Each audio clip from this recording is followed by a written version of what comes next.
So in this problem, we are given a triangle ABC. Using the law of sines, we need to show that A times cosine C minus cosine B, that must be equals to 2 times B minus C times cosine squared A over 2.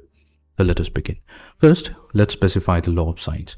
So here we have a triangle ABC. There, the sides opposite to angle A, B and C are represented by the letter A, B and C in lowercase. Now, the law of sine states that the ratio of side A to that of sine of the angle opposite to side A. This will be equals to the ratio of side B to that of sine of the angle opposite to B. And this is also equals to the side C to that ratio of side C to that of sine of the angle opposite to side C. This is the law of sines. Now what we'll do? We will suppose that these three ratios are equals to a common constant lambda. That means we can now represent A as lambda times sine A. B can be represented as lambda times sine B. And C value will be equals to lambda times sine C. Fine. Now what we'll do? We'll start from the left hand side of a given equation. So on the left hand side we have A multiplied to cosine C minus cosine B. Now we can combine cosine C minus cosine B by using the fact that we have 2 times sine C plus B over 2 multiplied to sine B minus C over 2. Right. Now we also know for a fact that in triangle ABC, the sum of the interior angles, so that means A plus B plus C, that sums up to pi radians, which means we can have 2A multiplied to sine pi minus A over 2. This will be multiplied to sine B minus C over 2. So that will be equals to 2A. Now what's sine pi over 2 minus A over 2? So that's simply cosine of A over 2. Multiplied to sine B minus C over 2. Fine.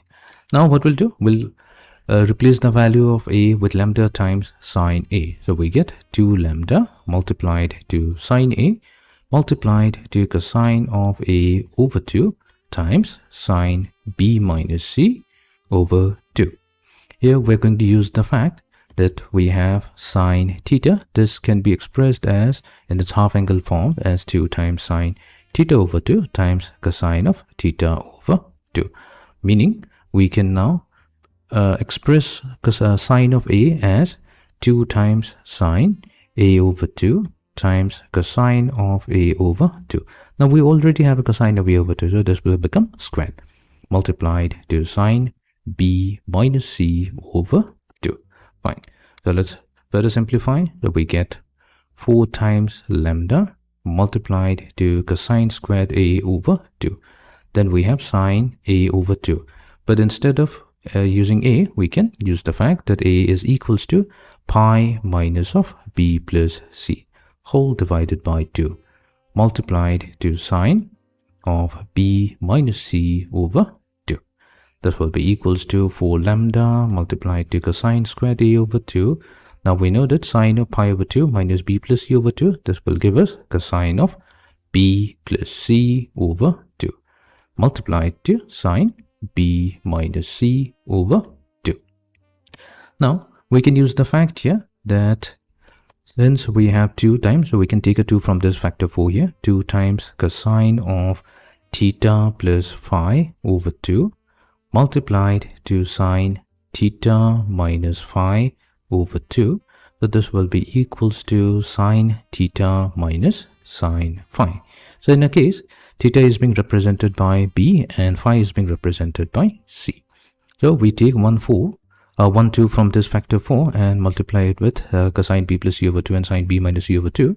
We're going to get 2 lambda multiplied to cosine squared A over 2 sine B minus sine C. Fine.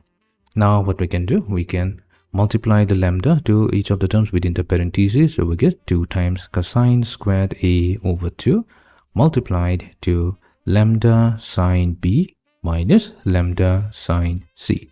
So we have already defined that this is equivalent to B and this is C. So finally we get 2 times B minus C multiplied to cosine squared A over 2.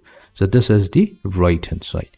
Hence we have successfully showed that the following trigonometric equation holds true by using the law of sines.